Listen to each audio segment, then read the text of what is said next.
हाँ भाई अस्सलाम वालेकुम। सब ओके? व्यू सही है इसका?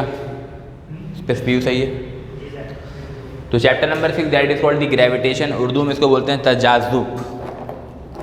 ठीक है ना? वो सारे पॉइंट्स मैंने मेंशन किए हुए यहाँ पे जो एप्टीट्यूड में आपसे जो है वो क्वेश्चन पूछे जा सकते हैं। ठीक है, चैप्टर नंबर 6 जो आज हम पढ़ेंगे। सबसे पहले मैंने यहाँ पे क्या लिखा हुआ है कि हम बात करते हैं कि जब हम ग्रेविटेशन की बात करते हैं तो ग्रेविटेशन में जो फोर्स होती है उसको कहते हैं हम ग्रेविटेशनल फोर्स। क्या कहते हैं इसको? तो ग्रेविटेशनल फोर्स एक नेचुरल फोर्स है। तो हमें ये बात मालूम होनी चाहिए कि नेचुरल फोर्सेस हमारे पास कितने किस्म के हैं जो हमारे कायनात में जो है वो एग्जिस्ट कर रही होती है। तो अगर हम नेचुरल फोर्सेस की बात करते हैं तो पहला देख लो gravitational force, strong nuclear forces, weak nuclear forces, electromagnetic forces. This are the natural forces. ठीक है ना? अब इसमें आपसे पूछा जाएगा कि बताओ कौन सा वीकेस्ट फोर्स है, कौन सा जो है वो स्ट्रॉन्गेस्ट फोर्स है। तो अगर वीकेस्ट फोर्स की बात की जाएगी तो आपका आंसर होगा gravitational force is the weakest force of the universe. ठीक है? अगर आपसे पूछ लें इन चारों फोर्सेज में से वीकेस्ट फोर्स कौन सी है तो आपका आंसर क्या होगा? Gravitational force. और अगर पूछेगा इसमें से स्ट्रॉन्गेस्ट फोर्स कौन सी है, ठीक है ना, तो आपका आंसर होगा strong nuclear forces is the strong force among all of them. ठीक है? तो ग्रेविटेशनल फोर्स इस कायनात के अंदर हर दो बॉडी के दरमियान जो वो ग्रेविटेशनल फोर्स जो एग्जिस्ट कर रहा होता है। ठीक है ना?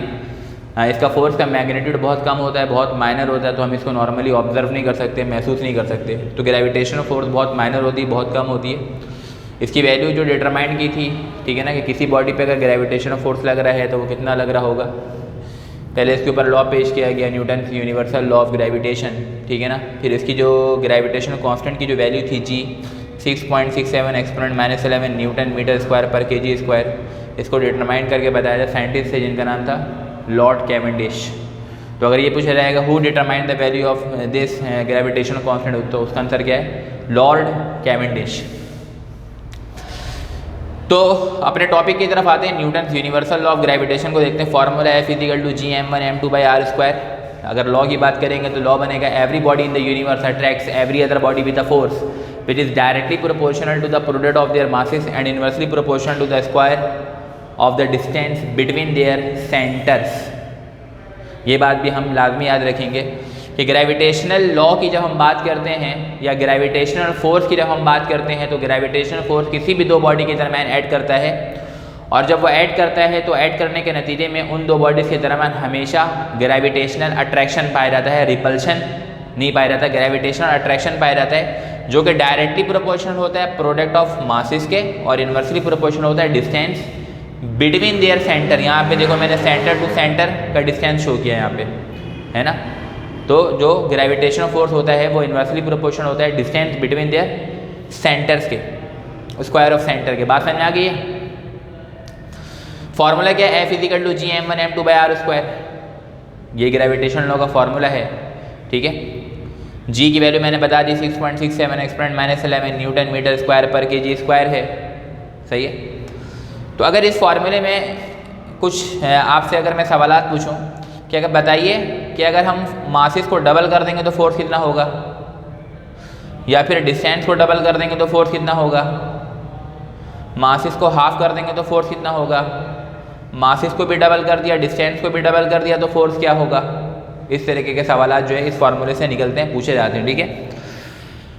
मासेस को डबल तो ये भी डबल, ये भी डबल, 2 टू द, तो फोर्स कितना हो जाएगा? 4 टाइम। ठीक है? डिस्टेंस को डबल कर दिया, कैसा रिलेशन है? इनवर्स। डिस्टेंस डबल तो 2 का स्क्वायर कितना हो जाएगा? 4। तो ये 4 टाइम बढ़ा तो ये 4 टाइम कम हो जाएगा, मतलब फोर्स कितनी हो जाएगी? 1/4 टाइम। सही है? मासेस को भी डबल, डिस्टेंस को भी डबल, तो ऊपर 2 टू द क्या हो जाएगा? 4, और 2 का स्क्वायर क्या हो जाएगा? 4। तो 4 से 4 कैंसिल, तो फोर्स विल रिमेन सेम, है ना? अगर मासेस को मैं क्या कर दूँ? हाफ। मासेस को क्या कर दूँ? तो यहाँ पे क्या आएगा? 1/2। यहाँ पे भी क्या आएगा? 1/2। 1/2 मल्टीप्लाई पे 1/2 कितना बनेगा? 1/4। तो इसका मतलब फोर्स कितनी हो जाएगी? 1/4 टाइम, है ना? मासेस को हाफ और डिस्टेंस को डबल तो ग्रेविटेशनल फोर्स कितना होगा? तो ग्रेविटेशनल फोर्स कितना होगा? मासेस को हाफ और डिस्टेंस को डबल। देख लो यहाँ पे कर देता हूँ मैं। क्या हो जाएगा? मासेस को हाफ तो m1 बाई m2 बाई ये हो गया मासेस हाफ, और डिस्टेंस को डबल तो 2r का क्या होगा? Whole square. g लगा हुआ है, ठीक है। ये फार्मूला है F equal to G m1 m2 by R square. G m1 m2 by R square, masses double, masses half and distance double, ठीक है। अभी क्या हो जाएगा? G m1 m2 by 2 to the 4 divide में मल्टीप्लाई में change करेंगे, क्या हो जाएगा? 1/4r स्क्वायर, ठीक है। तो ये कितना हो जाएगा? देखो जी m1 m2 by R square है, इसके जगह क्या आ जाएगा? फोर्स, सही है, क्योंकि जी m1 m2 by R square किसके बराबर है? फोर्स के। तो जी m1 m2 by R square की जगह क्या आ गया? f, और नीचे क्या बचा? 4 4 द 16। तो ये हो गया, जो न्यू फोर्स आएगी वो कितनी हो जाएगी? f बाई 16 हो जाएगी। क्या हो जाएगी? f by 16। तो इस तरीके की कैलकुलेशन आपको आनी चाहिए इस तरीके के सवालात में। क्या कंडीशन पूछ रहा है, किस तरीके की बात कर रहा है, मासेस को डबल कर रहे हैं, डिस्टेंस को डबल कर रहे हैं, दोनों को चेंज कर रहे हैं, तो दोनों को चेंज कर रहे हैं तो कंडीशन हम अप्लाई करेंगे, और कंडीशन अप्लाई करके हम इस सवाल को सॉल्व करेंगे। बात क्लियर है ये? अच्छा, अगर पूछे कि फोर्स जो है वो डबल हो जा रही है, कितनी हो जा रही है? डबल, तो बताइए डिस्टेंस कितना होगा? हाफ नहीं होगा, ये होगा 1/√2, चूँकि आर पे स्क्वायर लगा हुआ है, ठीक है ना। हाफ नहीं होगा बल्कि क्या होगा? 1/√2, ठीक है ना। फोर्स अगर डबल हो रही है, ग्रेविटेशनल फोर्स अगर क्या हो जा रही है? 2 टाइम्स, तो आर कितना होगा? R should be 1/√2। बात क्लियर है ये? तो इस तरीके की बातें आपसे पूछेंगे, तो ये बातें आपको आनी चाहिए, ये बातें हमें पता होनी चाहिए कि ये बातें हम किस तरीके से कैलकुलेट करते हैं, ठीक है। उसके बाद यहाँ पे कुछ मैंने कांस्टेंट वैल्यूज लिखी हुई, एवरेज डेंसिटी ऑफ अर्थ है, ठीक है ना। सबसे पहले एवरेज डेंसिटी ऑफ द अर्थ, तो ये 5 पॉइंट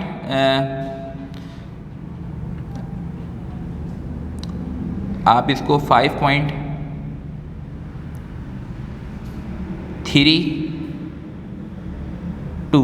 ठीक है ना, 5.3 kilogram per metre cube average density of earth, ठीक है। उसके बाद क्या लिखा हुआ है? मास ऑफ अर्थ की अगर हम बात कर रहे हैं तो मास ऑफ अर्थ का फॉर्मूला ये होता है G/r⁴/g, ये फॉर्मूला याद होना चाहिए। रेडियस ऑफ अर्थ, हमारे पास मास ऑफ अर्थ जो कैलकुलेट होकर आता है वो कितना आता है? 6 exponent 24 kg।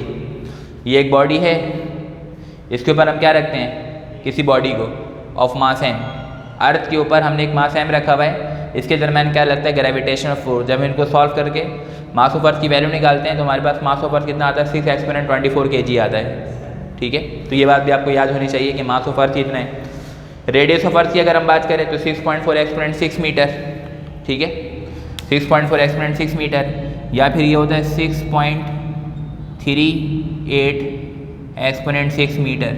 दोनों वैल्यूज हैं, दोनों एक दूसरे के बराबर हैं। 6.4 कहते हैं, 6.38 कहते हैं, दोनों इक्वल हैं। तो दोनों ऑप्शन हो सकते हैं, ठीक है। मास ऑफ सन की अगर हम बात कर ले कि सन का मास कितना होता है? 1.99 exponent 30 kg, या फिर आप ये समझ ले कि 2 exponent 30 kg, 1.99 चूँकि 2 के बराबर है, तो दोनों वैल्यूज सही हैं। मास ऑफ मून की अगर हम बात कर ले तो 7.3 exponent 22 kg, ये मास ऑफ मून है। तो ये भी आपसे पूछा जा सकता है, ये जो कांस्टेंट वैल्यूज़ हैं, ठीक है ना, अर्थ का मास कितना है, मून का मास कितना है, सन का मास कितना है, रेडियस ऑफ अर्थ कितना है, इस तरीके की बातें जो वो आपसे पूछी जा सकती है, तो ये भी आपको मालूम होना चाहिए, ठीक है। उसके बाद जब अर्थ के रोटेशन में, अर्थ के ऑर्बिट में जब कोई प्लैनेट मूव करता है या जब कोई ऑब्जेक्ट मूव करता है, ठीक है ना, तो उसको हम नाम दे देते हैं किसका? सैटेलाइट का। तो moon is the natural satellite of our earth. तो इस मून की एक सेंटीमीटर एक्सेलरेशन होती है, कौन से फार्मूले से कैलकुलेट करते हैं? 4π²r⁵, ठीक है ना, 4π²r⁵। जब ये कैलकुलेट होता है तो हमारे पास सेंटीमीटर एक्सेलरेशन जो आता है वो कितना आता है? 2.7 exponent -3 मीटर पर सेकंड स्क्वायर। ये सेंटीमीटर एक्सेलरेशन ऑफ मून है, यहाँ पे आर जो है ये आर कहलाता है ऑर्बिटल डिस्टेंस, क्या कहलाता है, ऑर्बिटल डिस्टेंस ऑफ मून, ठीक है ना। और ये कितना है ऑर्बिटल डिस्टेंस 3.84 एक्सपोनेंट 8 मीटर, ठीक है ना, 3.84 exponent 8 metre for orbital distance of moon. ये सेंटीमीटर एक्सेलरेशन आपको मालूम होना चाहिए, कितना सेंटीमीटर एक्सेलरेशन प्रोड्यूस करता है, सही है। अजान हो रही है ना।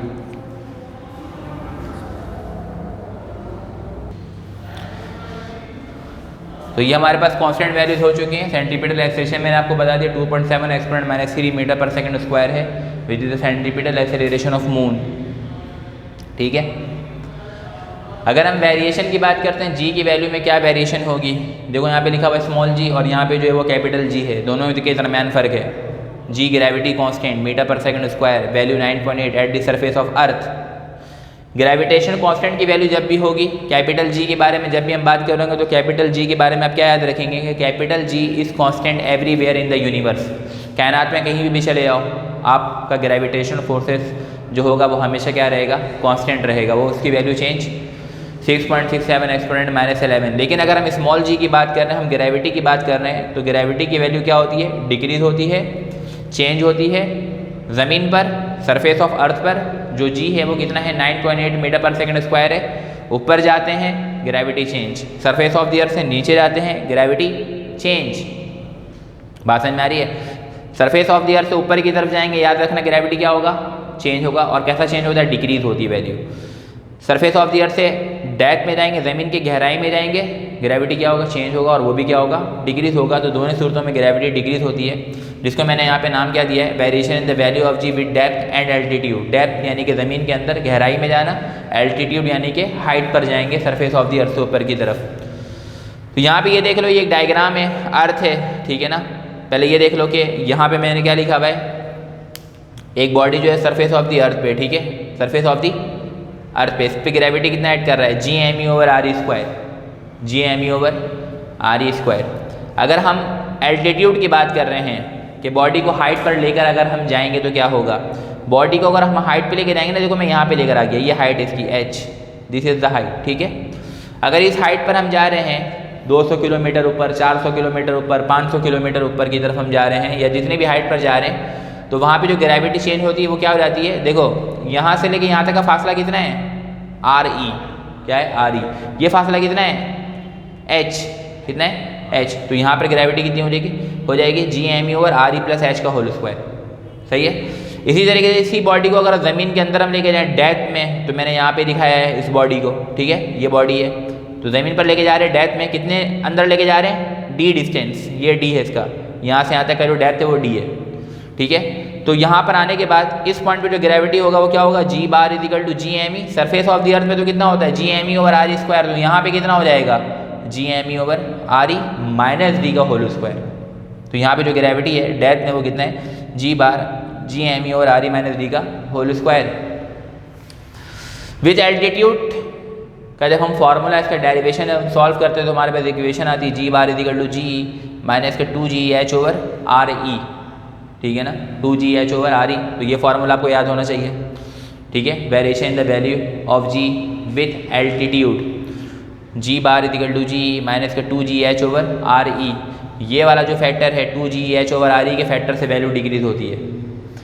जी bar is the gravity at the height, g bar यहाँ पे ग्रेविटी है, ये जी कितना होगा बेटा 9.8 होगा, इसकी वैल्यू क्या पुट करेंगे 9.8। इस 9.8 में से ये वाला फैक्टर क्या हो रहा है, माइनस। जब 9.8 में से आप कुछ भी माइनस करोगे, चाहे 1 चाहे 2 चाहे 3 चाहे 4, इसकी वैल्यू कुछ भी आप ले लो, तो जी की वैल्यू क्या होगी, डिक्रीज होगी। 9.8 फर्स्ट कर लेते हैं, इस फैक्टर की वैल्यू है 1, तो 9.8 माइनस 1 कितना बचेगा 8.8। इसकी वैल्यू ले लो 2, तो जी ई यानी कि 9.8 माइनस 2 कितना बचेगा 7.8, है ना। तो ग्रेविटी क्या हो रही है, डिक्रीज हो रही है। इसी तरीके से डेप्थ में आ जाओ तो g bar is equal to g minus का जी ई डी ओवर आ रही है, इसका फॉर्मूला होता है जब हम ज़मीन की गहराई में जब जाते हैं, डेप्थ में जाते हैं, तो फॉर्मूला ये आता है g bar. What is g bar, g bar is the gravity at the depth, इसको जी डी भी बोल सकते हैं। यहाँ पे मैं छोटा सा डी लगा दूंगा तो क्या हो जाएगा, ग्रेविटी एट डेप्थ। क्या फॉर्मूला है, जी ई माइनस का g E d over R ई, है ना। तो इसमें वैल्यू जो डिक्रीज हो रही है वो कौन से फैक्टर से डिक्रीज हो रही है? By the factor of g E d over R E. G की जगह क्या पुट करोगे? 9.8। 9.8 फर्स्ट कर लो, उसकी वैल्यू है 1, ये भी माइनस होकर कम हो जाएगा, है ना। 9.8 माइनस 1 कितना हो जाएगा? 8.8। इसकी वैल्यू कम से कम ले लो, चलो बहुत कम डेक में जा रहे हो आप, जिसकी वजह कर सिर्फ 0.1 का ग्रेविटी चेंज हो रहा है। तो इसका मैं इसकी वैल्यू ले लेता हूँ 0.1। क्या ले लेता हूँ? 0.1। तो 9.8 में से जब 0.1 माइनस कराओगे तो कितना हो जाएगा? 9.7। तो इसमें भी पता लग रहा है कि ग्रेविटी क्या हो रही है? डेथ में डिक्रीज होती है। कितने डेथ पर जाएंगे जो ग्रेविटी जो है वो जीरो हो जाए? ये भी सवाल पूछ सकते हैं। At what depth from the surface of earth the value of g become zero. तो वहाँ पे याद रखना कि वो जो डेप्थ होता है वो किसके बराबर होता है? आर ई के बराबर होता है। किसके बराबर होता है? यहाँ डी की जगह आर ई पुट करोगे ना, तो ये वाला आर ई और ये वाला आर ई क्या हो जाएगा? कैंसिल। ये जी और जी भी क्या हो जाएगा? कैंसिल। क्या बचेगा? G bar equal to 0। तो gravity become 0 at the depth. सही है ना। तो इसका मतलब कितना फासला ट्रैवल करना पड़ रहा है? रेडियस ऑफ अर्थ जितना। बात क्लियर है? अब जैसे ये वाला फॉर्मूला है जी एम ई और आर ई प्लस एच का होल स्क्वायर, है ना। अगर आपसे ये पूछ ले कि बताइए हम कितनी हाइट पर जाएंगे कि वहाँ पर ग्रेविटी ज़मीन के मुकाबले में हाफ हो जाए? At what height from the surface of earth the value of g becomes 1/2 या 1/4। ठीक है ना। बताइए किस हाइट पर जाएंगे जो वैल्यू जो है वो ज़मीन के मुकाबले में क्या हो जाए? ये मिटा रहा हूँ मैं यहाँ पे करा के आपको बताता हूँ। सही है।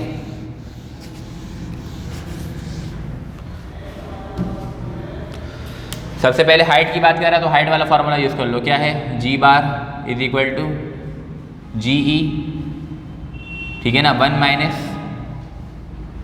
2h ओवर आर ई। ये वाला फार्मूला अभी लिखा हुआ है g bar is equal to g minus का 2gh ओवर आर ई। अगर आप जी को कॉमन ले लोगे तो यही फार्मूला बनेगा। जी बनता जी इंटू 2h, यही बनेगा 2gh ओवर आर ई। तो ये फार्मूला भी है। ठीक है। अब क्या बोल रहा है कि ऐसे पॉइंट पर जा रहे हैं जहाँ पे ग्रेविटी कितना हो जा रहा है? ज़मीन के मुकाबले में हाफ। तो जी बार की वैल्यू क्या हो जाएगी? हाफ जी ई, और यहाँ पे जी ई और 1 माइनस 2h ओवर आर ई। वैसे ही का वैसे ही ये जी और ये जी, यहाँ पे क्या बचा? हाफ। प्लस का 1 इधर आके माइनस का 1, यहाँ क्या बचेगा? माइनस का 2h ओवर आर ई। हाफ माइनस 1 क्या बचेगा? माइनस का हाफ। और यहाँ पे क्या है? माइनस का 2h ओवर आर ई। ये माइनस और ये माइनस कैंसिल। हमें चाहिए हाइट। कितनी हाइट पर जाएंगे कि ज़मीन के मुकाबले में ग्रेविटी कितनी हो जा रही थी? हाफ। तो ऐसे इधर ही छोड़ देते हैं, ठीक है ना, या मैं कर देता हूँ। हाँ है। तो ये क्या हो जाएगा हमारे पास? अगर इसको हम सॉल्व कर लें तो 2 to the 4h is equal to R ई, है ना। हमें तो हाइट चाहिए, हाइट को सेपरेट कर लेंगे तो कितना हो जाएगा? आर ई बाई ज़मीन के मुकाबले में, ज़मीन का जो रेडियस है उसके मुकाबले में 4 गुना कम रेडियस। तो मतलब आपको किस हाइट पे जाना पड़ेगा? आर ई बाई 4 डिस्टेंस पर, जहाँ पे ग्रेविटी ज़मीन के मुकाबले में कितनी हो जाएगी? हाफ जी हो जाएगी। ठीक है। अगर यहाँ पे बोले कि भाई हाफ नहीं 1/4 हो रहा है तो यहाँ पे क्या पुट कर दोगे? 1/4। 1/6 हो रही है तो यहाँ पे क्या पुट कर दोगे? 1/6। सॉल्व कर लोगे। बात समझ में आई नहीं है? ये नहीं सही है? बात क्लियर रही है? तो इस तरीके की बात हो तो आप इसको देख लेना। ठीक है। अच्छा, अगर आपसे ये कह दे कि हम बॉडी को सरफेस ऑफ द अर्थ से उठा करके ऊपर जो लेके जा रहे हैं वो रेडियस ऑफ अर्थ जितना ऊपर लेके जा रहे हैं। कितना ऊपर लेके जा रहे हैं? रेडियस ऑफ अर्थ जितना ऊपर लेके जा रहे हैं। तो बताइए वहाँ पर ग्रेविटी क्या होगी? What should be the gravity? ठीक है ना। ये पॉइंट ये मिटा दूँ या नोट करोगे? चलो नोट नहीं करोगे तो वीडियो में देख लोगे। ठीक है। अब देखो क्या बोल रहा है कि बॉडी को सरफेस ऑफ द अर्थ से उठा करके, सरफेस ऑफ द अर्थ से उठा करके ऊपर लेके जा रहे हैं। कितना हाइट कितनी ऊपर लेके जा रहे हैं? तो फॉर्मूला क्या है? G bar is equal to, ये है g bar is equal to, ये वाला फॉर्मूला देखो, जी एम ई और आर ई प्लस एच का होल स्क्वायर है ना, है नहीं है? G bar is equal to g M E over R E plus H का होल स्क्वायर है। हाइट कितनी है जल्दी बताओ। तो ये आर ई प्लस, तो ये कितना हो जाएगा जी एम ई आर ई प्लस आर ई के ऊपर क्या लग जाएगा। अब देखो क्या हो जाएगा, g bar is equal to g M E R ई के ऊपर स्क्वायर है, इसको मैंने अलग कर दिया, क्या बचेगा 1/2 का स्क्वायर क्या हो जाएगा 4। और इस पूरे की वैल्यू क्या होती है जी एम ई ओवर आर ई स्क्वायर। जी एम ई ओवर आर ई स्क्वायर किसके बराबर होता है जी के। तो इसका मतलब यहाँ पे मैं क्या लिख सकता हूँ जी ई बाई 4 है ना। अगर मैं इसको यहाँ पे लिखूँ तो जी की जगह 9.8 डिवाइड बाई 4।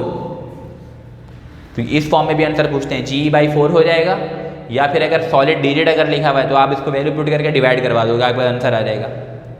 बात समझ में आई। और अगर बोलता है कि हम आर ई ऊपर नहीं जा रहे, कितना जा रहे हैं डबल ऑफ रेडियस ऑफ ऊपर जा रहे हैं, तो यहाँ पे क्या पुट करोगे प्लस 2 आर ई, तो ये कितना हो जाएगा है ना 3 आर ई। तो 3 का स्क्वायर कितना हो जाएगा 9, और यहाँ पे क्या आएगा यही आएगा, यहाँ पे कितना हो गया 9, तो इसका मतलब 9.8 डिवाइड बाई 9 1.1 समथिंग आ जाएगा। तो ग्रेविटी इस तरीके से मालूम कर सकते हैं हाइट पे। तो ये आपको मालूम होना चाहिए हम इसको किस तरीके से सॉल्व कर रहे हैं। बात क्लियर है ये 9.8 सही है, बात क्लियर है ये। अब ये आ जाओ अगला टॉपिक है वेटलेसनेस इन अ सैटेलाइट।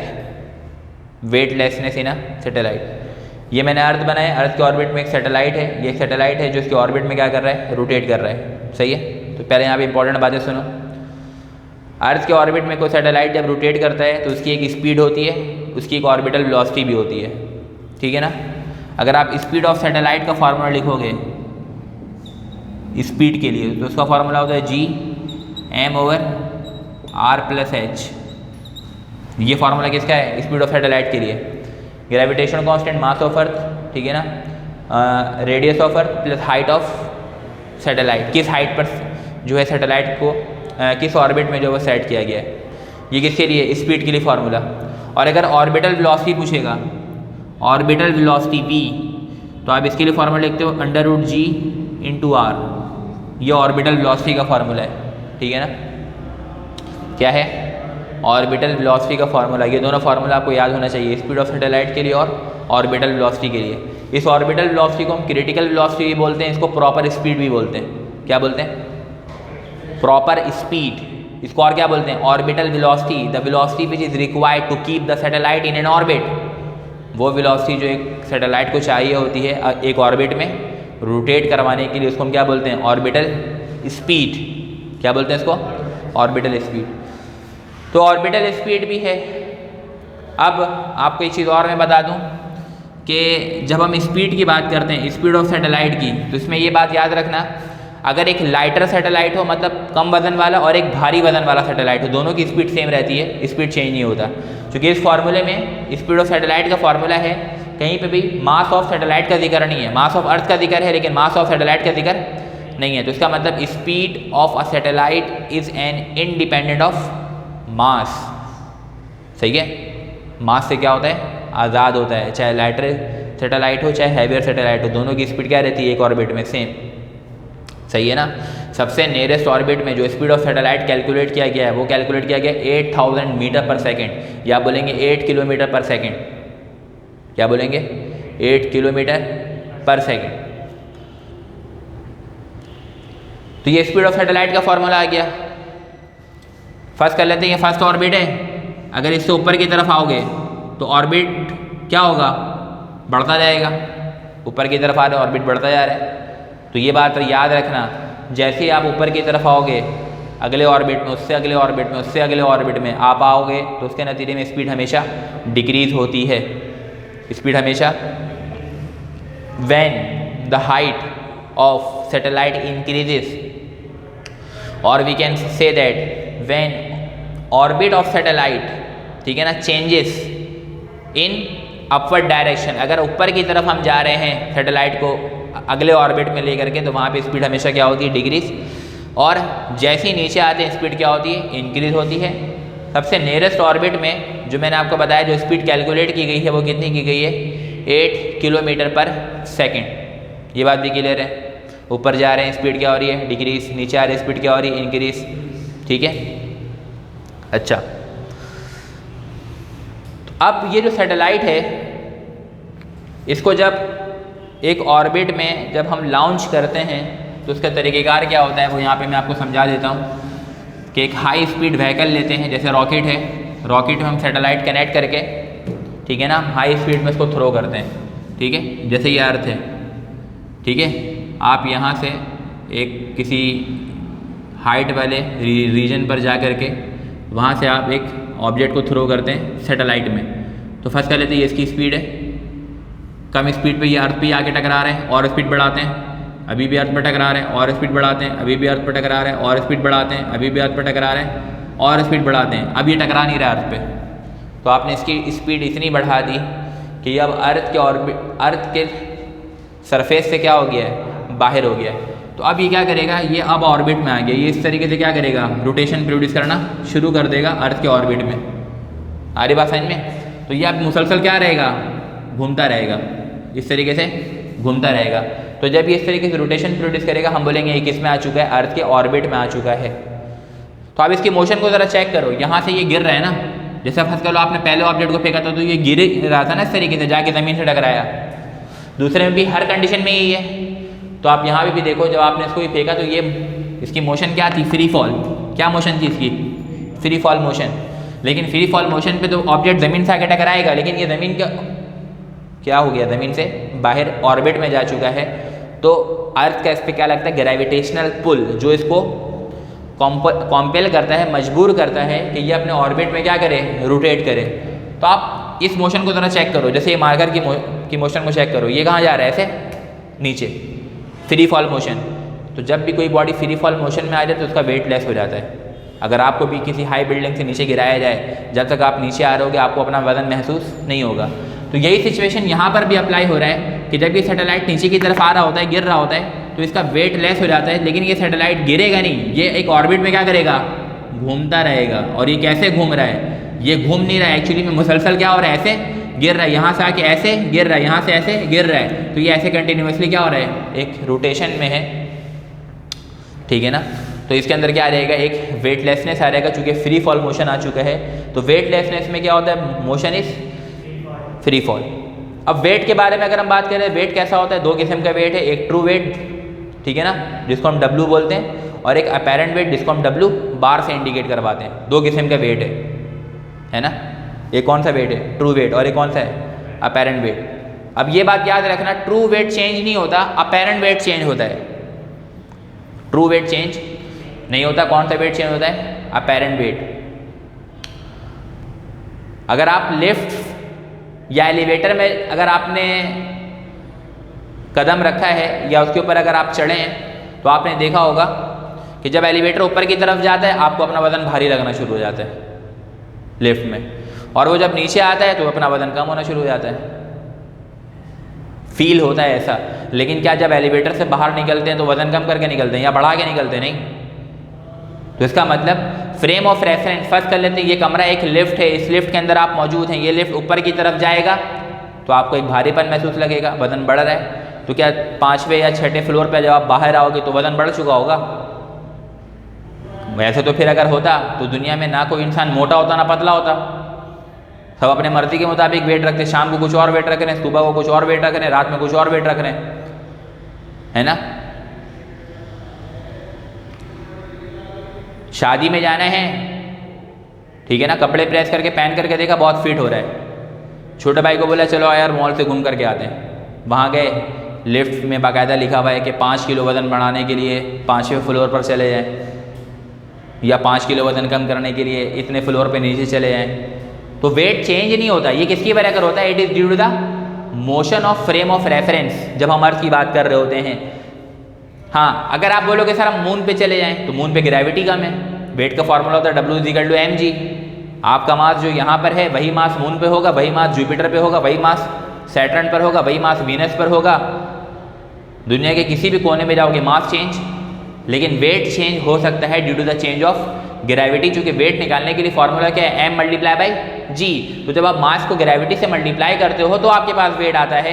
अगर आप मून पे गए जहां पे ग्रेविटी जमीन के मुकाबले में 6 गुना कम है, यानी कि 9.8 डिवाइड बाई 6, तो उसका आंसर आएगा 1.66। तो ग्रेविटी कितनी है मून पे, 1.66। 1.66 को जब आप मल्टीप्लाई करोगे किससे, अपने मास से, तो मून पर कुछ और वजन आएगा, लेकिन जमीन पर ग्रेविटी कितनी, 9.8, तो यहाँ पे कुछ और वजन आएगा। ठीक है ना। तो दो तरीका है वेट को जज करने का। एक हमारे पास ट्रू वेट है, एक अपैरेंट वेट है। मैंने बोला कि ट्रू वेट चेंज नहीं होता। कौन सा वेट चेंज होता है, अपैरेंट वेट चेंज होता है due to the motion of frame of reference. मैंने आपको एलिवेटर की एग्जाम्पल लेकर के बताई, सही है। अगर एलिवेटर की 4 कंडीशन है इस वेटलेसनेस को समझने के लिए, सैटेलाइट में वेटलेसनेस कैसे क्रिएट होता है इसको समझने के लिए हमारे पास 4 कंडीशन है, number 1, number 2, number 3, number 4। This are all the elevators. आप इसके अंदर गए, ठीक है ना, ये आप आ गए इसके अंदर, ठीक है, ठीक है ना। फर्स्ट कर लेते हैं, आपका वजन 60 kg है, मास जो है आपका 60 kg है, या आपका वेट जो है फर्स्ट कर लेते हैं कि 200 न्यूटन है, ठीक है ना। 200 न्यूटन का मतलब हुआ तकरीबन जो आपका मास होगा वो 20 kg के करीब होगा, ठीक है। तो अगर आप एलिवेटर में दाखिल हो, और एलिवेटर कौन सी हालत में, रेस्ट में है, तो एलिवेटर रेस्ट में, तो याद रखना इस कंडीशन में, यहाँ पर आप ये बातें याद रखेंगे जो मैं आपको समझा रहा हूँ, ठीक है ना। अगर एलिवेटर कौन सी हालत में, रेस्ट की हालत में है, if the elevator is at rest, तो हम ये बात याद रखेंगे कि जो आपका एक्चुअल वेट होगा W और जो आपका अपैरेंट वेट होगा W बार, ये दोनों क्या रहता है, सेम। ये दोनों क्या रहता है, इसमें चेंजिंग नहीं होगी। दूसरी बात, आप दूसरे वाले एलिवेटर में आ गए, ये एलिवेटर कहाँ जा रहा है, एसेलेरेट। एक है माने एसेलेरेट अपवर्ड, ऊपर की तरफ जा रहा है, ठीक है। जब ऊपर की तरफ जाएगा एलिवेटर तो आपको अपना वजन भारी महसूस होगा। तो आप इसमें याद रखेंगे जो वजन महसूस हो रहा है वो अपैरेंट वेट है W बार, जो कि ज़्यादा है आप किससे, आपके एक्चुअल वेट से, ठीक है ना। आपको अपना वजन भारी महसूस हो रहा है तो आपके एक्चुअल वेट से आपका वजन क्या लग रहा है, ज़्यादा। तो कौन सा वजन ज़्यादा हुआ, अपैरेंट वेट, एक्चुअल वेट नहीं हुआ। इसी तरीके से एलिवेटर कहाँ जा रहा है, डाउनवर्ड जा रहा है। अगर नीचे की तरफ जा रहा है तो इसमें क्या कंडीशन बनती है कि आपका अपैरेंट वेट क्या हो जाता है, कम, और एक्चुअल वेट क्या हो जाता है, ज़्यादा, ठीक है। अब बात कर लेते हैं कि इसकी फ्री फॉल मोशन की। तो फ्री फॉल मोशन में भी एलिवेटर कहाँ जाता है, नीचे, लेकिन फ्री फॉल, ये जो वायर है जिससे ये कनेक्टेड है, ये वायर्स हैं जिससे एलिवेटर ऊपर की तरफ या नीचे की तरफ मूव कर रहा है। वो वायर अगर ब्रेक हो जाए तो ब्रेक होने की वजह कर आपका वेट जो होगा वो वेट क्या हो जाएगा, क्या हो जाएगा, 0। क्या होगा, 0। इस बात को मैं आपको कैलकुलेट करके दिखाता हूँ। नेट फोर्स क्या होता है बेटा, greater force minus lesser force. ज़्यादा वाले में से कम वाले को माइनस करवा दो, ठीक है ना। अब फोर्स का फॉर्मूला जो है ग्रेटर फोर्स, इस वाले केस में जिसमें एलिवेटर कहाँ जा रहा है, नीचे, अपैरेंट वेट कम है, एक्चुअल वेट क्या है, ज़्यादा है, तो यहाँ पे क्या होगा, W माइनस W बार, ये होगा फॉर्मूला, W माइनस W बार। अब इसको अगर मैं सॉल्व कर लूँ, मुझे क्या चाहिए, W बार, ठीक है ना। तो W बार को अगर मैं सेपरेट करूँगा तो W बार किसके बराबर हो जाएगा, W माइनस F के। यही मुझे कैलकुलेट करना है कि आखिर ये 0 होगा या नहीं होगा, चेक करते हैं। तो W बार को मैंने सेपरेट किया, ये क्या हो गया, W माइनस F। अब ये W bar is equal to weight की जगह mg माइनस F की जगह ma, ठीक है। अब जो एलिवेटर नीचे की तरफ जा रहा है, ये मार्कर नीचे की तरफ जा रहा है with an acceleration equal to gravity of earth. इसका एक्सेलरेशन कितना होगा, ज़मीन के ग्रेविटी के बराबर। तो जो लिफ्ट नीचे की तरफ जा रहा है उसका एक्सेलरेशन कितना होगा, ग्रेविटी के बराबर होगा। तो इस a की जगह मैं क्या पुट कर दूंगा, g, क्या पुट कर दूंगा, g। ये mg और ये mg क्या हो गया, तो वेट कितना हो गया, 0। तो हम बोलेंगे इस एलिवेटर में जो ऑब्जर्वर होगा, जो बॉडी होगी, वो अपना वजन कैसा महसूस करेगी, वेटलेस। क्यों महसूस कर रही है ऐसा, चूँकि जो मोशन है वो क्या है, फ्री फॉल मोशन है। तो यही काम हो रहा होता है किसमें, एक स्पेस क्राफ्ट के अंदर, एक सैटेलाइट के अंदर। अगर वो फ्री फॉल मोशन में है तो फ्री फॉल मोशन में होने की वजह अगर उसके अंदर क्या आ जाएगा, वेटलेसनेस हो जाएगा और उसका वेट क्या हो जाएगा, 0। तो this is the condition by which we can understand the weightlessness in a satellite, ठीक है ना। अब वेटलेसनेस की वजह कर जो है अंदर स्पेस क्राफ्ट के अंदर जो है वेटलेसनेस क्रिएट हो चुका है। हम कहेंगे उसके अंदर ग्रेविटी एक्सपीरियंस नहीं हो रहा। तो जो एस्ट्रोनॉट, जो खलाबाज वहाँ पर एक्सपेरिमेंट परफॉर्म करने के लिए गए हैं, ठीक है ना। लाखों करोड़ों रुपए खर्च करके जो है वो हमने स्पेस क्राफ्ट को जो है वो सैटेलाइट में भेजा है वहाँ से इंफॉर्मेशन कलेक्ट करने के लिए, वहाँ से डाटा कलेक्ट करने के लिए, वहाँ पर डिफरेंट प्लैनेट्स में जो एक्टिविटीज़ हो रही हैं, जो वहाँ पे सराउंडिंग में जो चीज़ें हो रही हैं उसको ऑब्जर्व करने के लिए, ताकि हमें नई चीज़ें, नई मालूमात में इजाफा हो, है ना। झूला झूलने तो नहीं गए वहाँ पे गोल गोल, झूला झूलना तो डोरी वाले झूले में बैठ जाएंगे ना। लाखों करोड़ों रुपए खर्च करके हम वहाँ झूला झूलने तो नहीं जा रहे कि वहाँ जाके गोल गोल घूमे, इस तरीके से गोल गोल घूमे, सही है। तो इसके लिए जो आर्टिफिशियल सैटेलाइट है, ठीक है ना, यहाँ पे आर्टिफिशियल सैटेलाइट लिखा हुआ है। हम आर्टिफिशियल सैटेलाइट को जो भेजते हैं उसके अंदर हम क्या क्रिएट करवाते हैं, आर्टिफिशियल ग्रेविटी। जैसे इस सैटेलाइट को हमने भेजा है तो ये क्या होगा, आर्टिफिशियल सैटेलाइट, यहाँ पे लिखा हुआ है A satellite is an object which revolves around a planet। जैसे अर्थ के ऑर्बिट में मून रोटेट कर रहा है तो moon is a natural planet, और अगर हम कोई दूसरा सैटेलाइट भेजेंगे तो वो आर्टिफिशियल सैटेलाइट होगा, सही है ना। आर्टिफिशियल सैटेलाइट सबसे पहले जो भेजा वो किसने भेजा, रशियन ने, जिसका नाम था स्पुतनिक 1, और सेकंड जो था वो कौन सा था, एक्सप्लोरर 1, ठीक है ना। तो इनको किसने भेजा था, रशियन गवर्नमेंट ने जो है वो इनको लॉन्च किया था, ठीक है ना। पहली मरतबा ये सैटेलाइट जो है वो लॉन्च हुए थे। अब ये सैटेलाइट जब ऑर्बिट में जाएंगे तो इसी तरीके से घूमेंगे, अंदर वेटलेसनेस क्रिएट हो जाएगा, तो जो अंदर एस्ट्रोनॉट खलाबाज मौजूद है, एक्सपेरिमेंट करना तो दूर की बात, खाना पीना क्या हो जाएगा, eating and drinking is not much easy, then how it is possible that we can perform the experiment in the absence of gravity in a satellite. तो इस चीज़ को ख़त्म करने के लिए, ओवरकम करने के लिए हमें इस सैटेलाइट के अंदर क्या प्रोड्यूस करवाना पड़ता है, हमें प्रोड्यूस करवाना पड़ता है आर्टिफिशियल ग्रेविटी, ठीक है ना।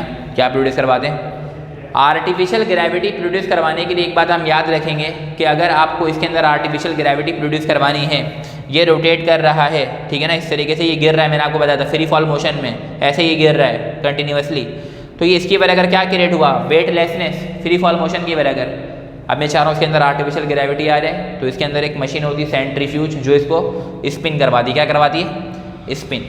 जब कोई भी चीज़ स्पिन करती है ना तो पार्टिकल्स एक खास डायरेक्शन में मूव करना शुरू कर देते हैं और स्टिकनेस, एक चिपक पैदा हो जाती है। जैसे ये मार्कर मेरे हाथ में, इसको आराम से मैं घुमाऊंगा तो ये मार्कर गिर जाएगा, लेकिन तेज़ी में घुमाऊंगा तो ये मार्कर हाथ में एक इसकी चिपक आ जाएगी। जिस तरीके से आप किसी चौरंगी के गिर्द अगर गाड़ी में बैठ करके घूमते हो तो आपकी बॉडी वॉल के साथ, गेट के साथ क्या हो जाती है, स्टिक हो जाती है, चिपक जाती है, तो इसका मतलब वहाँ पे एक आर्टिफिशियल ग्रेविटी का कॉन्सेप्ट आ रहा है। तो इसको स्पिन इसलिए करवाते हैं ताकि इसके अंदर जो भी ऑब्जेक्ट, जो भी चीज़ें हैं वो एक खास पोजीशन पर आ जाएं और एक आर्टिफिशियल ग्रेविटी क्रिएट हो जाए, तो इसको हम क्या करवाते हैं, स्पिन करवाते हैं। स्पिन करेगा तो क्या करेगा, इस तरीके से फ्री फॉल मोशन में भी होगा और साथ साथ स्पिन करना भी शुरू कर देगा अपने एक्सिस पे। जब ये स्पिन करेगा तो इसके अंदर आर्टिफिशियल ग्रेविटी आएगी। तो ये जो स्पिन कर रहा है, इस तरीके से ये जो घूम रहा है, जैसे अर्थ है, अर्थ ऐसे घूम रहा है सन के गिर्द और स्पिन भी कर रहा है ना, जिसकी वजह कर सुबह शाम रात का आना जाना है वो किसकी वजह करे, अर्थ के स्पिन की वजह करे। तो स्पिनिंग फ्रीक्वेंसी हमें इसकी कैलकुलेट करनी पड़ती है कि हम कितनी मरतबा स्पिन करवाएंगे, एक सेकंड में या एक मिनट में ये कितनी मरतबा स्पिन करेगा जो ग्रेविटी ज़मीन के मध्य मुकाबिल ज़मीन के बराबर जो है वो क्रिएट हो जाए। तो स्पिनिंग फ्रीक्वेंसी का फॉर्मूला जो होता है वो होता है F=1/2π√g/r। क्या होता है, F=1/2π√g/r। फ्रीक्वेंसी का फॉर्मूला क्या है, F=1/2π√g/r। सही है ना, F=1/2π√g/r इसका फॉर्मूला है। व्हाट इज g, फॉर्मूला इससे पहले क्या होता है, ज़रा गौर से देख लो। ये F=1/2π√g/r है ना, ये फार्मूला होता है F=1/2π, ठीक है, √, ठीक है ना, AC/r, ये फार्मूला होता है, ठीक है। लेकिन यहाँ पे जो सेंटीपिटल एक्सेलरेशन, आपको पता है जब ये सर्कुलर पाथ में घूमेगा, स्पिन करेगा तो सेंटीपिटल एक्सेलरेशन प्रोड्यूस होगी। ये सेंटीपिटल एक्सेलरेशन का फॉर्मूला लगा के हमने इस फार्मूले को बनाया हुआ है, ठीक है। तो हम ये देखना चाह रहे हैं कि उसके अंदर एस्ट्रोनॉट जो ज़मीन पर रहने के आदी हैं, उनको ज़मीन जैसी ग्रेविटी क्रिएट करने के लिए क्या करना पड़ेगा, वो उसको स्पिन करवाएंगे। स्पिन कितना करवाएं कि ज़मीन के बराबर ग्रेविटी प्रोड्यूस हो। तो इसीलिए हम सेंटीपिटल एक्सेलरेशन की जगह क्या पुट कर देते हैं, जी की वैल्यू। जी कितना है, 9.8। तो इसका मतलब आप क्या पुट करोगे यहाँ पे 9.8 आर। अगर हम आर की बात करें, what is R? R is the half of the length of the tunnel. जैसे यहाँ पर आपके पास एक आपको ये एक सैटेलाइट नज़र आ रहा है या स्पेस क्राफ्ट नज़र आ रहा है, तो अगर मैं इसको यहाँ पे ड्रॉ कर दूँ यूँ करके, ठीक है ना, कि ये एक हमारे पास एक स्पेस क्राफ्ट है, ठीक है। तो यहाँ से लेके यहाँ तक इसकी टोटल लेंथ कहलाती है, क्या कहलाती है? Total length. इसको बोलते हैं लेंथ ऑफ टनल। क्या बोलते हैं? Length of tunnel, L, capital L होता है ये। और ये अपने इस एक्सिस से रोटेट कर रहा है, तो ये वाला फासला कितना होगा? आर। और आर क्या होगा? इस लेंथ ऑफ टनल का क्या होगा? हाफ, यानी कि L/2। अब आपकी बुक में लेंथ ऑफ टनल गिवन है 20 मीटर। कितने गिवन है? 20 मीटर। मैं आपसे पूछूंगा बताओ बेटा इसका आर कितना होगा, तो आप बोलेंगे सर 20/2, यानी कि कितना हो जाएगा? 10 मीटर। तो इसका मतलब जो आर आ रहा है वो कितना आ रहा है? 10 मीटर आ रहा है। तो अगर आपसे इसका MCQ पूछा जाए, इस फॉर्मूले से सॉल्व हो रहा हो, तो आर की वैल्यू हम क्या पुट करेंगे? अगर फर्स्ट कर लेते हैं यहाँ पे, तो मैंने 20 मीटर लिखा हुआ है। हो सकता है आपके पास टनल की लेंथ कितनी गिवन हो? 50 मीटर। तो आप क्या पुट करोगे? 50/2, तो वो कितना हो जाएगा? 25 मीटर। मतलब जो भी लेंथ ऑफ टनल गिवन होगा, सवाल को पढ़ना गौर से कि लेंथ ऑफ टनल गिवन होना चाहिए। अगर radius half of the length of tunnel लिखा हुआ है तो उसको कन्वर्ट करने की जरूरत नहीं है, क्योंकि यहाँ पे फॉर्मूला क्या? R is the half of the length of the tunnel. तो अब AC की जगह मैंने कितना बताया? G पुट कर रहे हैं, और R की जगह half of the length of the tunnel. हमारे बुक में कितना है? Length 20 metre. तो हम यहाँ पे क्या पुट करेंगे? 10। ऊपर कितना आएगा? 9.8। सॉल्व करोगे, रूट लोगे, फ्रीक्वेंसी कितनी आएगी? 0.15 रेवोल्यूशन पर सेकेंड। रेवोल्यूशन पर सेकंड को RPM में चेंज करोगे, तो RPM में चेंज करने का तरीका ये है, देखो एक सेकंड के अंदर जो होता है ना, एक सेकंड के अंदर 1/60 मिनट होते हैं। क्या होते हैं? 1/, क्योंकि 60 आपको पता है, सेकंड आपको पता है छोटी यूनिट है, और मिनट क्या है? बड़ी यूनिट है। तो छोटी यूनिट से बड़ी यूनिट में जाने के लिए हमेशा डिवाइड करवाते हैं। तो यहाँ पे सेकंड जो देखोगे आप वो नीचे है ना, तो यहाँ पे अगर आप लिखोगे 1/60, तो 60 कहाँ जाएगा? ऊपर, और मल्टीप्लाई होगा। तो 0.15 को आप मल्टीप्लाई करा दोगे 60 से, तो आपके पास तकरीबन 9 पॉइंट समथिंग जो है वो रेवोल्यूशन पर मिनट आ जाएगा। तो अगर ज़मीन जैसी ग्रेविटी क्रिएट करवानी है उसमें, स्पेस क्राफ्ट में, तो हमारा जो स्पिनिंग फ्रीक्वेंसी होना चाहिए वो कितना होना चाहिए तकरीबन, कि वो 1 मिनट के अंदर ये जो सर्कुलेशन कंप्लीट करेगा, जो रेवोल्यूशन कंप्लीट करेगा, वो कितना होना चाहिए? तकरीबन 9.2 9.3 समथिंग होना चाहिए। तो इस तरीके से हम उस स्पेस क्राफ्ट में आर्टिफिशियल ग्रेविटी क्रिएट करवा सकते हैं, जिससे हम वहाँ पर एक्सपेरिमेंट परफॉर्म करना जो है वो आसान हो सकता है। अदरवाइज़ वहाँ पर मैंने बताया कि सरवाइव करना मुश्किल है, ठीक है ना, खाना पीना मुश्किल है, तो एक्सपेरिमेंट हम कैसे परफॉर्म करेंगे? तो we must have to create the artificial gravity, and how it is created by spinning the spacecraft into its own axis. बात क्लियर है ये? तो ये चैप्टर नंबर जो हमारा था, it is called chapter number 6 gravitation में मैंने इंपॉर्टेंट बातें यहाँ पर आप लोगों से डिस्कस की हैं, ठीक है। तो इसको जहन में रखते हुए, ठीक है ना, कल आप लोगों का टेस्ट भी है, कराची यूनिवर्सिटी का कल टेस्ट है, परसों यानी कि 12 दिसंबर को, ठीक है।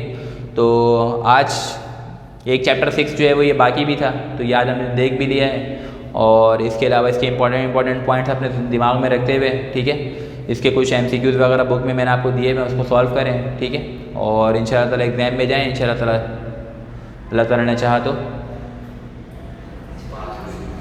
सही है, चलो भाई आज के लिए इतना ही है, ठीक है, अल्लाह हाफ़िज़।